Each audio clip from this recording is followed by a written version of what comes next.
Hello all, welcome to the last session of 5-minute talks. We have a little bit more than 6 5-minute talks, so we are going to go pretty quickly through these. So the situation for today, if you are on the list for 5-minute talks, if you know you have signed up, we're going to ask you to sit up here at these sort of front tables just until you give your 5-minute talk so that you can transition through pretty quickly on this stage so we can get as many people as possible to have a chance to talk before the 5-minute talk session is over. So I'm going to read through the list really quickly, and I'll leave it up here on the document cam as well so people can see where they are. So Linda Braddy, Amy Ksir, David Crook, Susan Crook, Cornelius Stallmann, Bill McKenna, Brian Katz, and Phil Segel. So we'll start with Linda Braddy.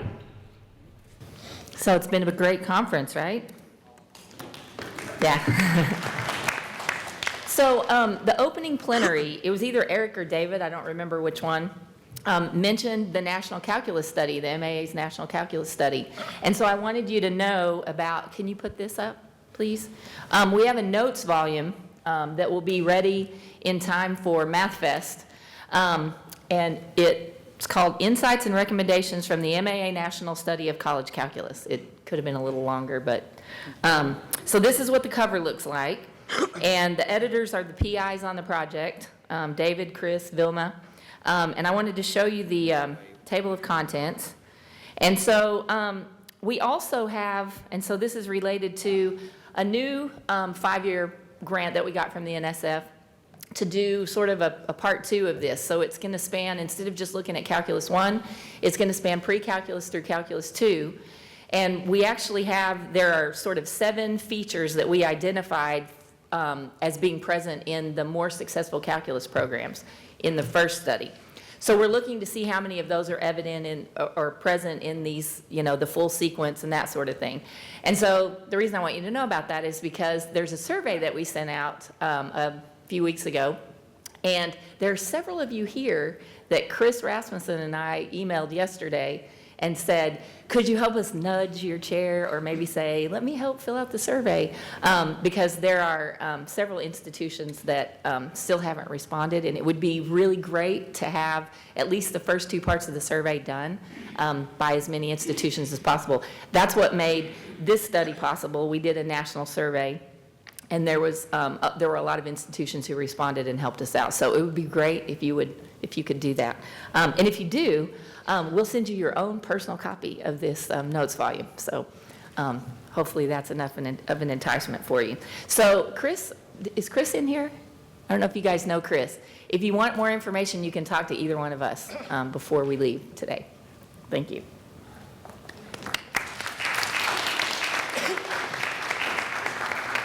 Next up is Amy Ksir.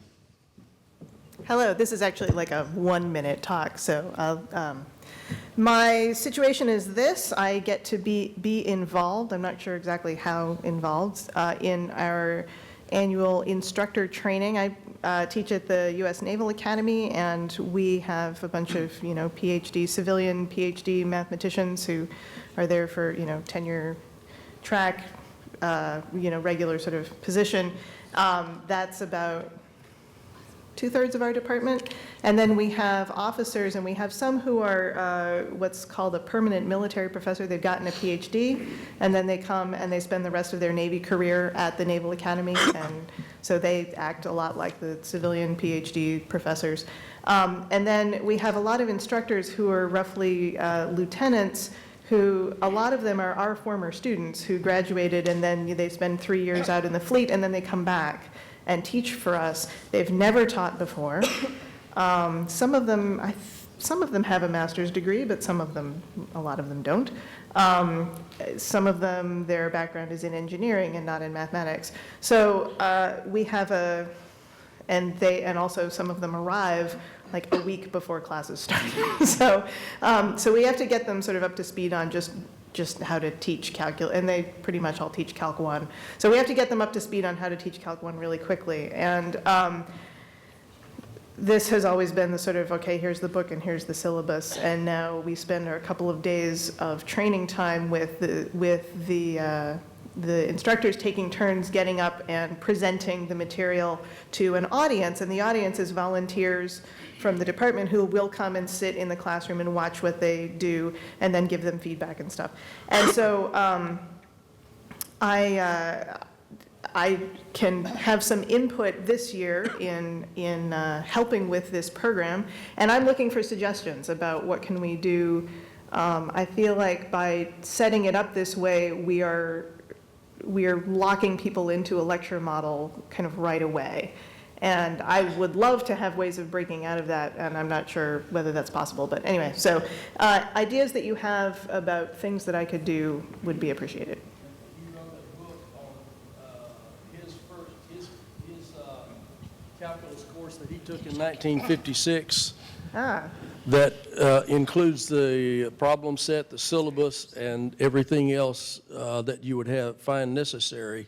Okay. It's on Amazon. It's called Elementary or First Year Calculus as taught by R.L. Moore. Oh, I've seen that. Okay. F-A-L-B-O. F-A-L-B-O. Okay. So that was the suggestion, was to get a copy of this book by a student of Moore's from a calculus class from 1956, you said? Right. Something like that? Yeah. Okay. And it corresponds to the class that I had in the 62-63 season very closely. Okay. Cool. Thank you. Yeah. Linda Barrett, I think, was at the at West Point, may have some thoughts, but is there anybody else there that you could have lunch with once a month? Yes. I'd start that, and even if you don't have but 2 or 3, spread the word. And my last suggestion is reach out to other places like the postgraduate school at Monterey and other places around. Cool. Thank you. I think that's time. Okay. All right. Thanks.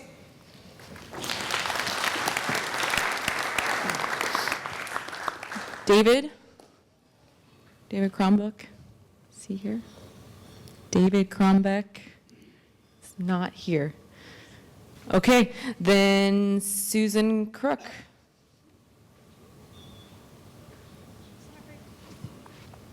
Sorry, I shouldn't have sat in the back. That was like the Oscars when they put everyone in the back, you know. So I have to admit that I had written my name up and I scratched it off, but apparently not before they saw it, so I'll just say what I was going to say anyway. So first, I was thinking yesterday after I gave my talk, which was on intro to proofs, and I taught intro proofs twice, how I feel that we do this bait and switch on our majors. Oh, you love calculus? You are so good at computations. You should really be a math major. Surprise! We don't do computations that often. So I'm really glad to see that a lot of people are working on IBL and the calc sequences in lower levels.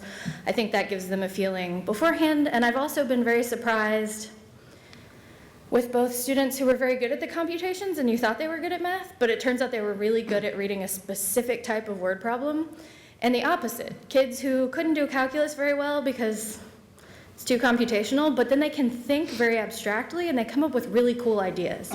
And I feel like if maybe they see that more in calculus, we can get more of them as math majors. So thanks to all of you guys. Second, for any new people who are here, because I came as a grad student and I remember being pretty intimidated at first. I went to the workshop and then I saw these people whose names I had heard and they were like rock star famous to me, and it was terrifying to go up to Mike Starbird and say hi, and I almost fainted. It was really exciting. I think I actually said to him, "You're like a rock star," which, you know, he's nice. So I said, "So are you." Not quite. Not quite, maybe I'm getting there. But my advice to people who are new or who are still trying to figure this out, these people are really friendly. And they mean it when they're like, "Come talk to me, I have materials, email me, I'll help you out with my class." I've emailed probably, I'm gonna go with 80% of the room and been like, "You gave a talk 4 years ago on this one thing that I didn't think I would ever do, and now I'm sort of curious about it, can we talk?" And they always email me back with, "Here's my materials," at the least. Usually it's, "Here's my materials, let's chat, call me. I know somebody in your area." Email them. There's a list of everybody's emails. Go through and star people. It's really helpful. And the third thing, last thing I want to say, I haven't had the best year. I was feeling pretty beaten down. It was my third year review. I had some classes that didn't go as well as I wanted them to. And this conference is always very renewing and re-energizing for me. It reminds me why I like teaching and why I fight to teach the way that we do, even though the students and the admin and colleagues don't always love it.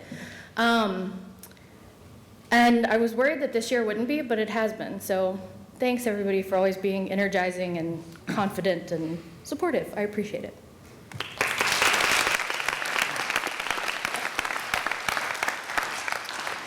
Cornelius Stallmann is next.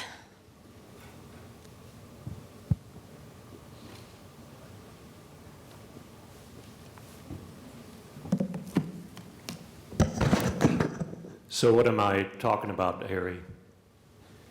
Where's Harry? Oh, there. It's okay.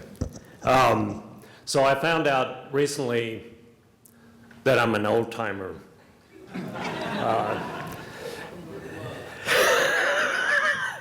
And I don't know if it's the glasses or the gray hair, but then I was thinking, well, you know, what's the role of an old timer at a conference like this? And I'm not so old that I don't remember things. I remember some things still. So I remember when I was not an old timer, my first meeting was 2001, and I think I might have been the youngest person there, I'm not sure, but so I'm thinking, well, what was the role of the old timers then? And I think what it was is they had so much passion for what they were doing that it inspired somebody like me where there was no alternative but to teach this way. I had to do it. They were so inspiring. They were so gung-ho. And I'm not sure I can share the same amount of passion as some of those old timers did for me back then. Some of you don't know my story. I was welcomed into this family in 2001. I got to observe Bill behavior for an entire semester, and he is definitely one of those with passion for teaching IBL and just passion in general. And I hope some of that rubbed off on me. I believe it did. I teach almost all of my courses IBL now. Right now, the last semester I taught a course called Quantitative Reasoning, which is the lowest level math class we teach, totally IBL. I also taught topology. Well, topology, you know, anybody can teach topology IBL, I think. So, yeah, there was a lot of passion at those early conferences. What was lacking, though, was, you know, there were a lot of people who were thinking, well, you know, I got to do this, but how do I do it? And so nowadays there's a lot of how-to, and that's great. I'm glad about that because, you know, if you feel like you want to do that, I think you can get a lot of help. And a lot of what Susan just said, I want to reiterate. There are lots of people here who love to share. Please make sure of those resources. Contact me by email if you want, or anybody else that's done this for a while. We love to share, so please do that. There's a place you could sign up for a mentor. I saw this form, and it's all wrinkled up because I had it in my pocket. But yeah, if you need a mentor, go ahead and sign up on this form. You'll get one. And then, you know, I've been assigned people to mentor before, but sometimes I think they're a little shy to to send email or make contact, please don't be like that. You got a question? Yes, am I on?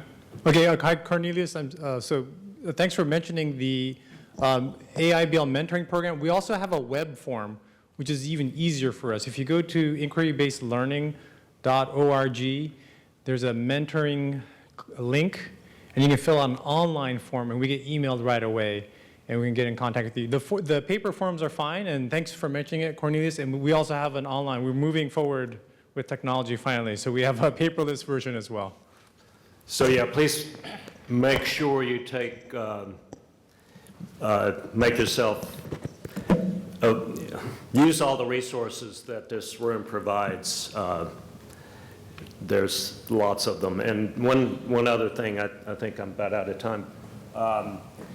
You know, if it's not enough to listen to people who are passionate about this sort of teaching, to convince you that this is the right way to teach, there's all kinds of evidence from something people call cognitive science that this is actually the right way to learn. And so this is a recent book. I'm not all the way through. I'm halfway through reading it, but pretty much everything I'm reading is suggesting, oh yeah, you know, this is what IBL does, and it's a good way to learn. And guess what? IBL is never mentioned. Thank you. And thank you, Harry Lucas and EAF, for all you've done for me.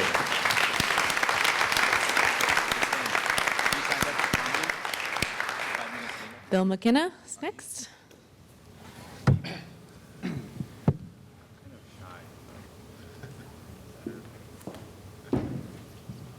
Hi. I have some more information about resources. So starting after the JMM 2014, David Clark, Ted Mahavier, myself, with the help of EAF, took a survey on JML GIBLM users. It was multiple choice and open-ended response. So a few early statistics. The survey's closed, but there's early because I just started looking at them. We had 225 responses. 68 indicated having downloaded at least one specific article. 53 reported using at least one specific set of notes. 30 of those modified the notes they used. No, 32 modified the notes. 20 did not. I don't know what the last person did to their notes. 50 said they would use the notes again. And most of the ones who will reuse notes modified their notes. And that aligns with what we know, that course prep usually starts by modifying an existing text, and often that text is considered canonical. So that promotes a question. Are any GIBLM notes considered canonical? Why or why not? There are questions about teacher experience. What was your experience using the GIBLM notes compared to the same class with other materials? 36 said better or much better. Now that's 36 out of 53, so that's really good. 4 said about the same. None said worse. 0. This may align with what Sandra Larson says about student experience in IBL, that at least an IBL experience is not worse. So maybe that's true for teaching as well. 10 did not have a comparable experience. I'm not sure what that means, but it could be interesting. Some open-ended responses. Describe your experience using GIBLM notes. Themes were increased confidence with IBL, lower course startup cost, good source of problems and activities, options to explore the MORE method in a politically safe way. What improvements would you like to see with GIBLM? Themes included more K-12 level notes, wider range of subjects and authors, user comments on using the notes. So those are the early results. I'll be writing them up, hopefully publishing them soon. And I have an appeal for you. What questions would you like to see answered about GIBLM and how it's used? I'm wondering, can it be a really powerful central repository for this community? If all signs point to good, what more is there to do? And if you have input on this, please let me know. Some of you said that you were willing to do some follow-up to the survey. That will begin as early as next week. And if you didn't do the survey and have some comments for me, please see me or contact me afterwards. Thanks.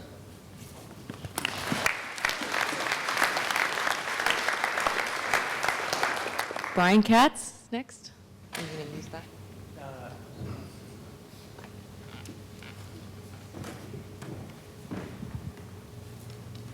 Hello, everyone. I was told in grad school to wait until after to start thinking about teaching. I was told that it would never get me a job, it would negatively impact my future. In fact, I was told regularly to do a bad job if I was ever asked to substitute for someone, so they'd never ask me again. And I think that this idea comes from a belief that teaching and scholarship are opposed to each other.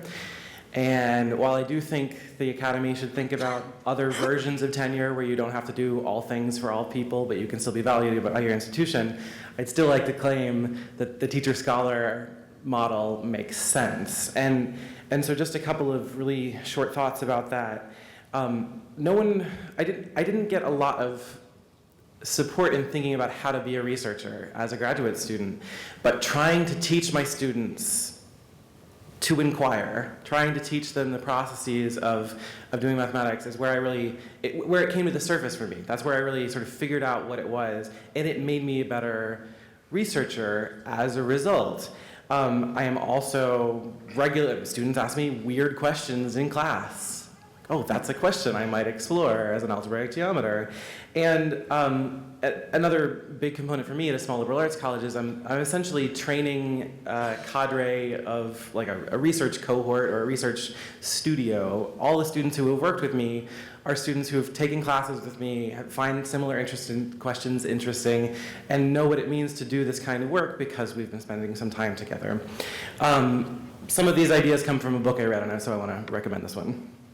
Building a Better Teacher by Elizabeth Green. It's sort of a history of the reform movement, but check it out.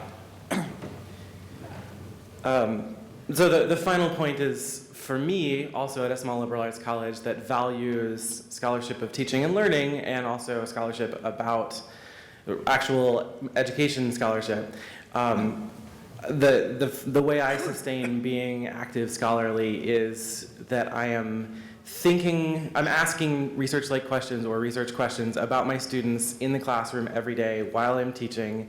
Inquiry is about listening to their thinking, asking questions about their thinking, experimenting and responding with your activity design. And so I think this is the model of teacher-scholar for me, is to be asking these kinds of questions and to see the synthesis between these. So if anyone has ever told you now's not the time to care about teaching, it's a waste of your resources, hopefully this gives you some, at least one other perspective to push back on. Thank you.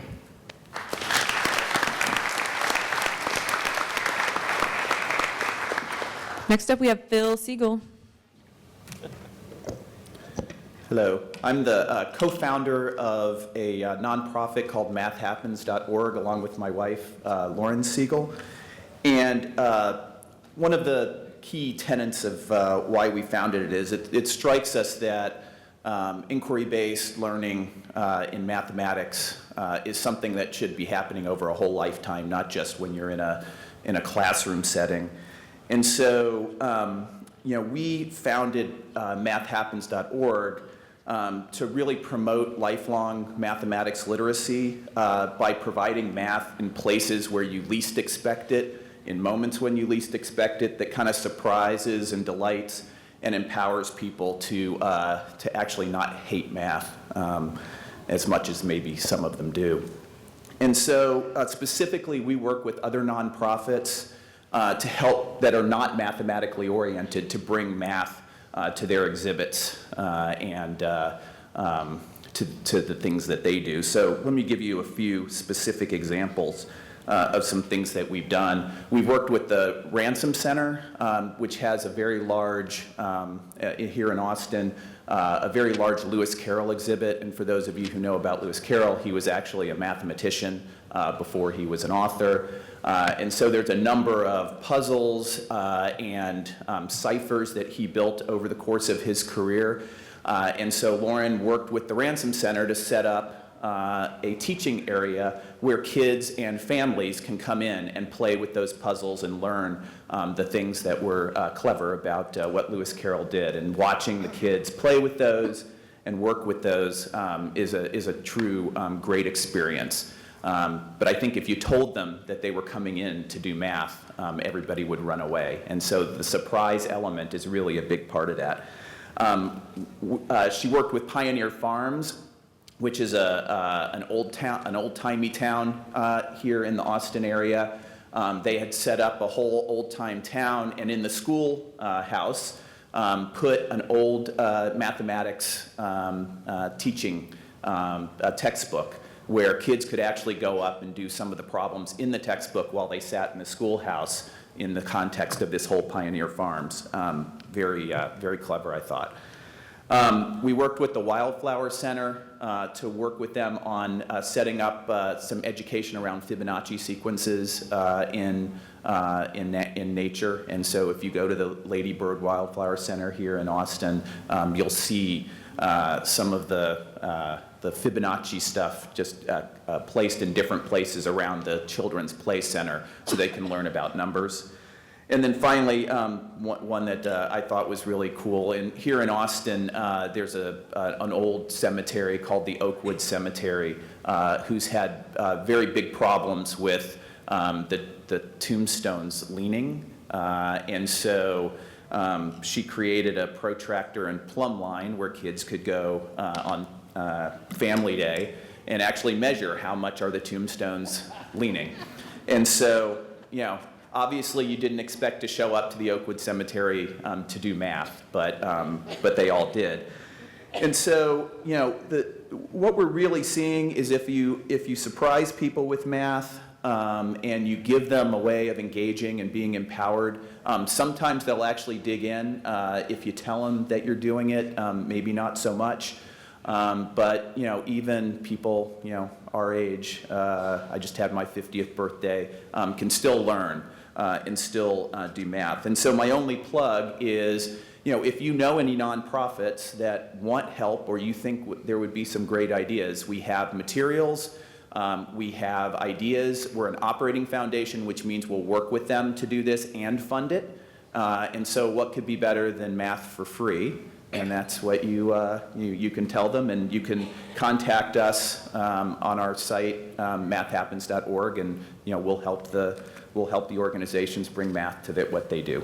Thank you.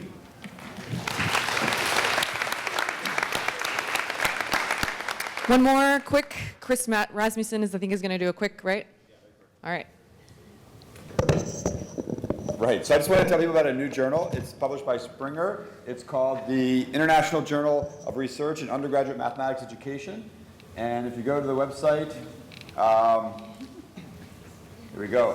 The good thing is that, if you see in the bottom here, is that Springer is making available free all issues in 2015 and 2016. So the first issue just came out in April, and so I encourage you to go check out the journal. There's a whole bunch of articles that you might find interesting on proof, on linear algebra, other kind of research areas in undergraduate math ed.